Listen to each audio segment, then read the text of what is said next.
Esta es la comunidad cristiana virtual.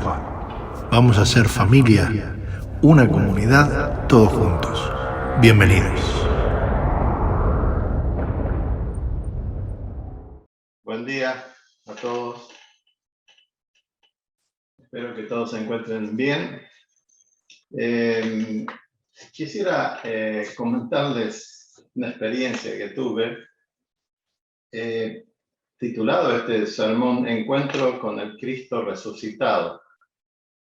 Hace unos cuantos años, con un colega, volvíamos de Níger, es un país en el oeste de África, francoparlante, y había habido unos ataques terroristas, inclusive habían secuestrado a un médico cristiano que había dedicado más de 30 años en la frontera de Níger del lado de Burkina Faso. Y teníamos que volver a Suecia un viernes. Habíamos estado 7 días haciendo visitas de campo porque estábamos planificando la producción de un material de alfabetización en francés para esos países. Y había que conocer la cultura, sacar muchas fotos para los gráficos, etcétera, etcétera. Y el viernes nos avisan de que la línea aérea turca con la que habíamos venido suspendió los vuelos.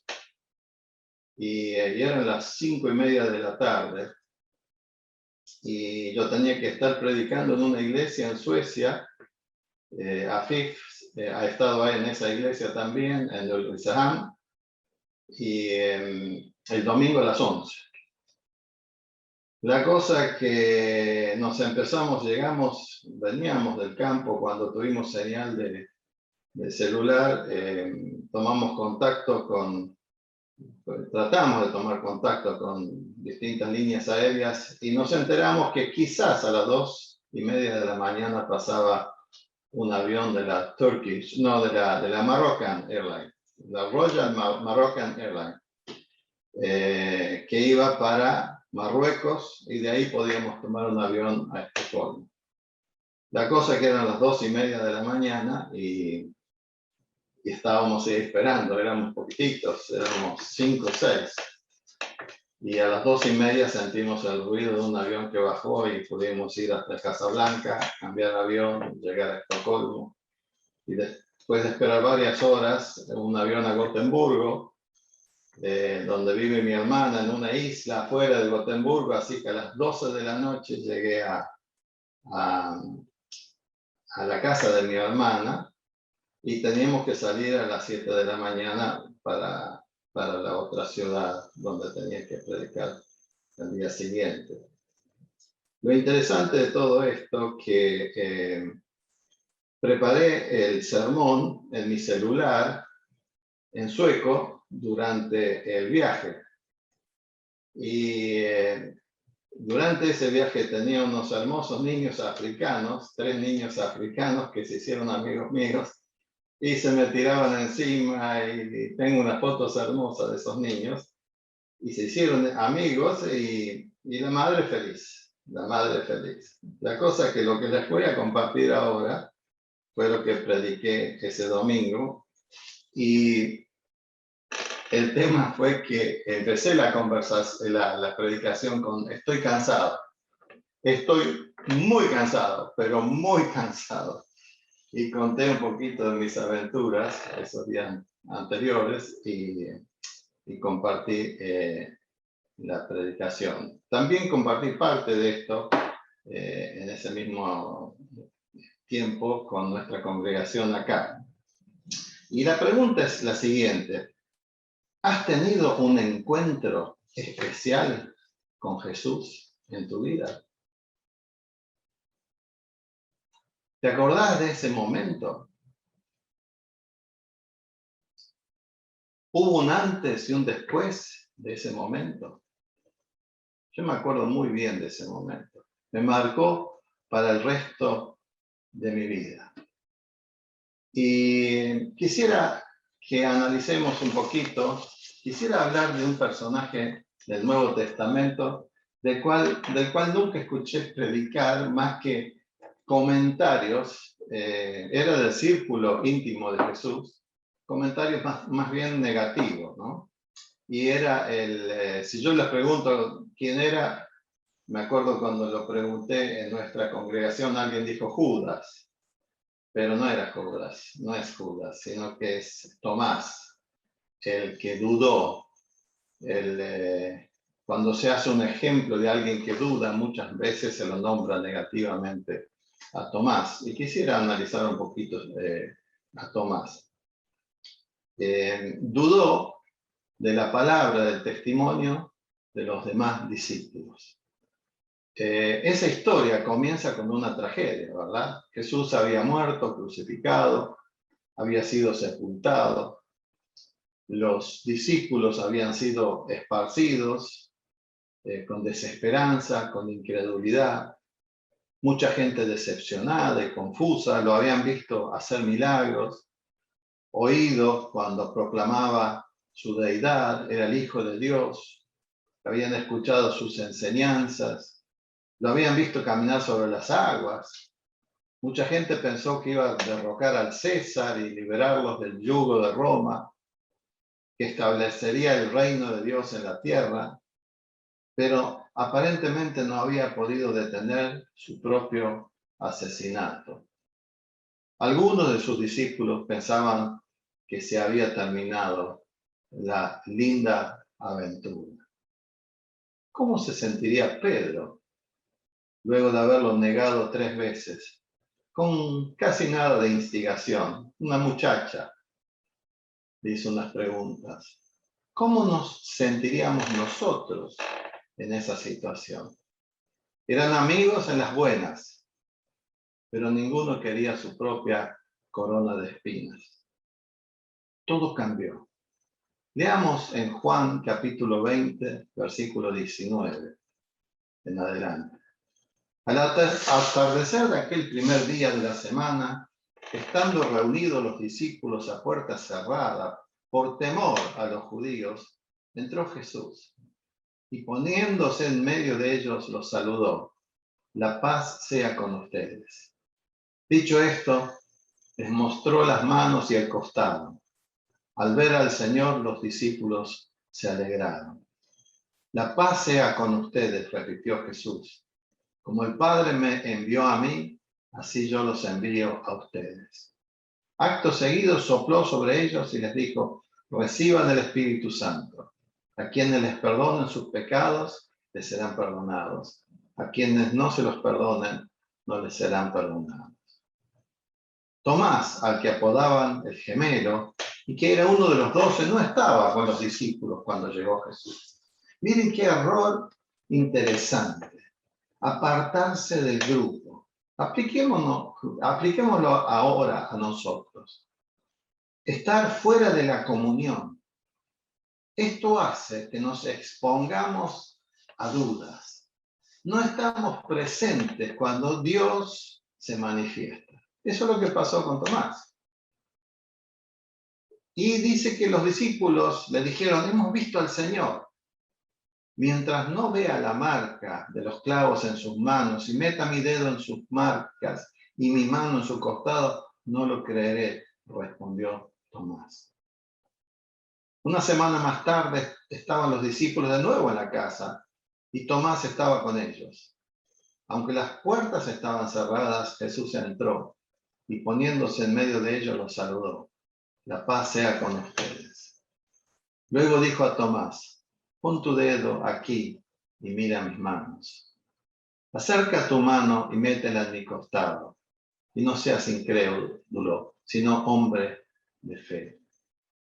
Señor mío y Dios mío, exclamó Tomás. Gloriosa proclama, quizás la más grande relatada en el Nuevo Testamento. Sería lindo saber qué dicen los testigos de Jehová, que no creen en la deidad de Jesús, sobre la proclama de Tomás, Dios mío. Porque me has visto, has creído, le dice Jesús. Dichosos los que no han visto y sin embargo creen. Creo que estaba hablando de nosotros y de los que vendrían después. Jesús hizo muchas otras señales milagrosas en presencia de sus discípulos, los cuales no están registradas en este libro, pero estas se han escrito para que ustedes crean que Jesús es el Cristo, el Hijo de Dios, para que al creer en su nombre tengan vida. Jesús resucita triunfante. La tumba queda vacía como testigo. Los seguidores de Jesús lo vieron, tuvieron un encuentro con él. La aventura recién comenzaba. Convocaron una reunión en una habitación de la planta alta para volver a agruparse.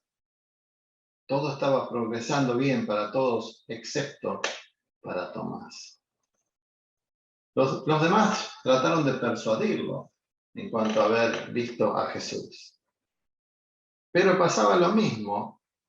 O sea, habían visto los lienzos del sudario dejado por Jesús, la enorme piedra corrida.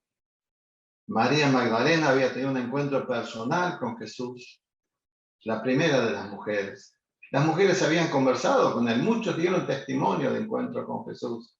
Se les había aparecido a los demás una semana antes y le habían mostrado sus cicatrices. Los testimonios de los demás no tuvieron efecto en Tomás. No estaba satisfecho con una fe de segunda mano. Tomás sabía que no podían obligarlo a creer sin su propia experiencia personal. Tenía que encontrarse con ese Jesús resucitado para poder volver a confiar en él. No estaba satisfecho con la experiencia y la historia de los demás. Quería algo personal, encontrarse con Jesús, tocar a Jesús. Ahora, el resto de los discípulos eran iguales que Tomás. Nos cuenta Marcos 16, del 1 al 14, cuando pasó el sábado, María Magdalena, María la madre de Jacobo y Salomé, compraron especias aromáticas para ir a ungir el cuerpo de Jesús. No tenían fe de que iba a resucitar. Muy de mañana, el primer día de la semana, apenas salido el sol, se dirigieron al sepulcro. Iban diciéndose unos a otros, ¿quién nos quitará la piedra de la entrada del sepulcro? Pues la piedra era muy grande. Pero al fijarse bien se dieron cuenta de que estaba corrida y al entrar en el sepulcro vieron a un joven vestido con un manto blanco sentado a la derecha y se asustaron. No se asusten, les dijo. Ustedes buscan a Jesús el Nazareno, el que fue crucificado, ha resucitado. No está aquí. Miren el lugar donde lo pusieron. Pero vayan y a decirle a los discípulos y a Pedro, él va delante de ustedes a Galilea, allí lo verán tal como les dijo.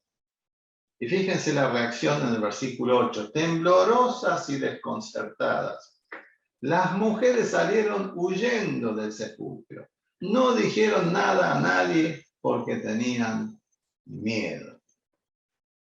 En el versículo 9 dice, cuando Jesús resucitó en la madrugada del primer día de la semana, se apareció primero a María Magdalena, de la que había expulsado 7 demonios. Ella fue y avisó a los que habían estado con él que estaban lamentándose y llorando. Pero ellos, al oír que Jesús estaba vivo y que ella lo había visto, no le creyeron. Igual es que Tomás. Después se apareció Jesús en otra forma a 2 de ellos que iban de camino al campo. Ellos volvieron y avisaron a los demás, pero no le creyeron a ellos tampoco. Todos necesitaban un encuentro personal. Por último se apareció Jesús a los 11 mientras comían. Los reprendió por su falta de fe y por su obstinación en no creerles en lo que lo habían visto resucitado. Es interesante que nunca escuchamos hablar negativamente de los demás discípulos con respecto a esto. Solamente, excepto Judas, ¿no es cierto? Pero todos dudaron. No creyeron hasta que tuvieron ese encuentro con el Cristo resucitado. Se ve que Jesús oyó el discurso de Tomás y se apareció en ese aposento alto para darle la oportunidad de que pasara sus dedos por sus cicatrices. Esa experiencia con Jesús llegó a ser el primer paso hacia una fe radical. Jesús conoce de nuestras dudas, hermanos. Reconsideremos a Tomás.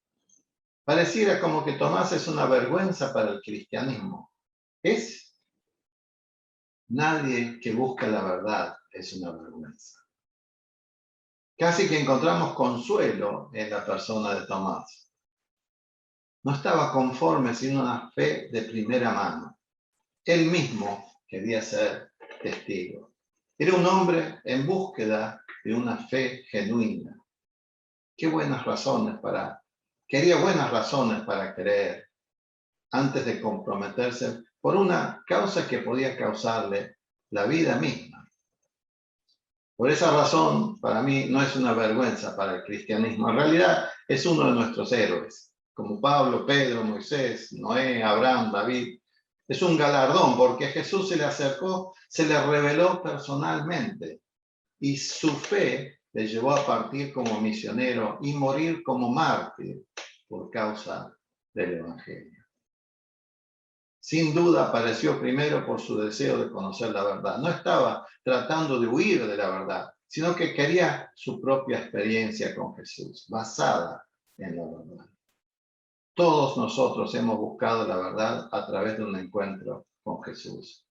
Nadie te puede quitar eso. Eso te cambia la vida.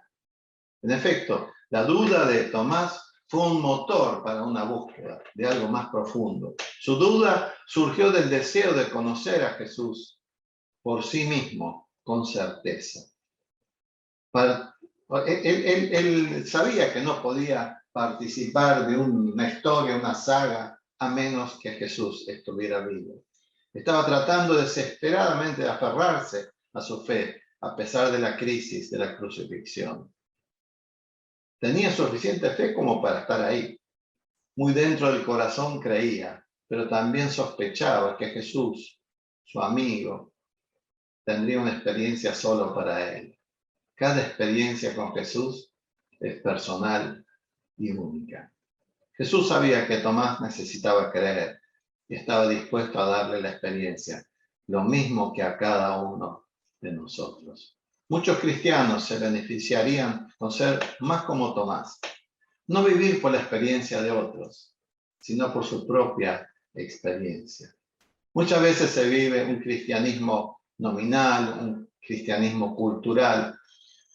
Cristianos porque sus abuelos, sus padres, sus esposos, esposas son cristianos.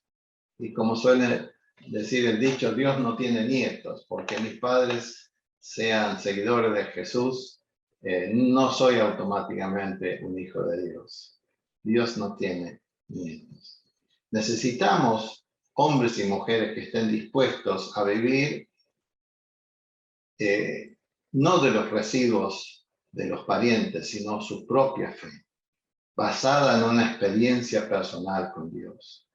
La fe de mis padres no fue suficiente. Necesité, como Tomás, un encuentro personal con Jesús. La búsqueda de Tomás ha sido descrita como una duda despiadada. Esa duda le llevó a una experiencia que le cambió la vida. Había algo místico en los primeros seguidores de Jesús que los diferenciaba mucho de los cristianos de hoy. Todos habían tenido un encuentro personal con el Jesús resucitado. Ahora, hoy hay muchos cristianos que dudan, pero pocos lo admiten. Las iglesias frecuentemente no son un lugar seguro para expresar dudas. Se les pone un sello de Tomás muchas veces. Jesús no le recriminó a Tomás por sus dudas. Al contrario, le invitó a que lo tocara. Sabía que Tomás necesitaba creer. Jesús le dio la experiencia. Lo hizo porque amaba a Tomás. Y Jesús nos ama a cada uno de nosotros. El apóstol que algunos consideran el más débil del grupo fue el que tuvo el privilegio de tocar las heridas de Jesús, que dan origen a nuestra salvación. La temporada de dudas de Tomás no se convirtió en una vida de dudas. Según cuenta la historia, Tomás viajó a Persia y a la parte sur de la India como misionero, el único que fue para Oriente. y murió allí como mártir en el año 72 después de Cristo. Ahora la iglesia de Tomás aún vive en la India. Una tradición cristiana de 2000 años sigue viviendo en una de las naciones más grandes del mundo, gracias al apóstol que dudó. Puedo imaginarlo en el sur de la India, testificando a los seguidores de las religiones hinduistas acerca de que tocó las heridas de Jesús. Quizás terminaba su sermón diciendo: por sus heridas fui sanado. Yo lo vi, yo lo toqué. Cuando Tomás llegó a la India, creía lo suficiente como para morir por lo que creía. Había encontrado a alguien que era digno de su vida y aún de su muerte. Esa misma búsqueda y experiencia la necesitamos cada día nosotros hoy. No desperdiciemos la oportunidad de tener un encuentro personal con el Jesús resucitado. Amén.